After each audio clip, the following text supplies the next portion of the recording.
Bonjour et bienvenue sur mon jardin dans les Landes. Aujourd'hui nous allons voir la taille de formation d'un pommier.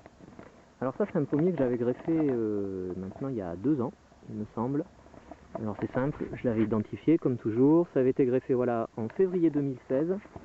C'est un pommier qui a été greffé sur du pommier franc et c'est un Belchar Chantecler. Je l'ai greffé donc à la base, greffe en pied, et je veux en faire un gobelet, et vous voyez il a quand même 3 grandes ramifications qui sont parties, qui ont poussé, et pour l'instant on est toujours dans la phase de formation, et pour en faire un gobelet, alors il est greffé un peu bas, mais c'est pas grave, je ne veux pas le commercialiser, je le fais pour moi, et donc pour le former en gobelet, il va falloir que je conserve ces 3 charpentières, voilà 1, 2 et 3 ici derrière, et que je supprime les branches qui viennent à l'intérieur.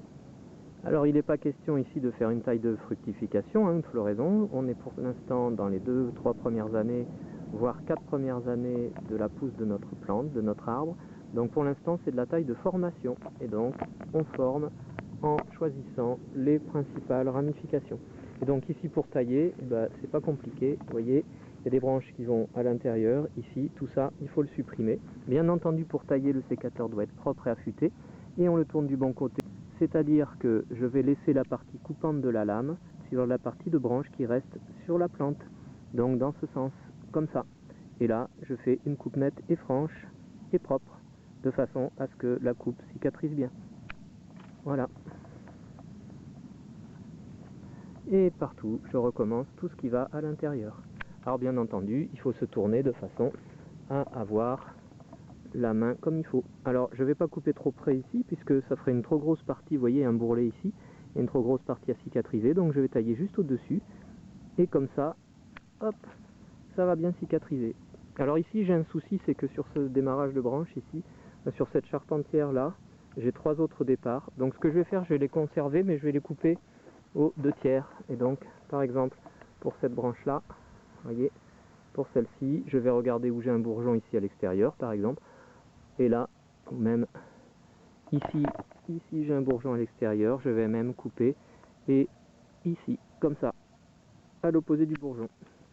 Ici, je vais faire la même chose, vous voyez, j'ai un beau bourgeon extérieur ici, je coupe en biseau opposé au bourgeon. Voilà. Et je vais réduire là aussi mes 3 grandes charpentières, je vais les réduire de moitié. Là encore, je choisis un bourgeon extérieur, par exemple celui-ci. Vous voyez, et je coupe au-dessus en biseau opposé. Et là, une coupe franche. Voilà, et pareil pour le prochain ici, à peu près à la même hauteur. Voilà, et je termine par les 2 dernières. Alors vous voyez, je vais équilibrer ici. Alors celle-ci étant un peu plus courte que les autres, j'ai moins à tailler. Et vous avez ici un bourgeon qui est vers l'extérieur, donc je taille en biseau opposé. Et voilà. Et je vais faire la même chose ici sur ce bourgeon là, en taille, en biseau, sur ma dernière branche. Voilà, et donc on a bien notre gobelet, notre pommier en gobelet, qui fait 3 départs, 3 charpentières. Ces petites branches que j'ai laissées, là on verra bien l'année prochaine, et puis si vraiment ça ne me satisfait pas, je les supprimerai, tout simplement. Voilà, alors on fait ça en hiver, puisque pour les arbres fruitiers à pépins, c'est la meilleure période, ça va cicatriser beaucoup mieux. Voilà, et je répète donc ici, je n'attends pas d'avoir des fleurs ni des fruits cette année, je fais simplement une taille de formation.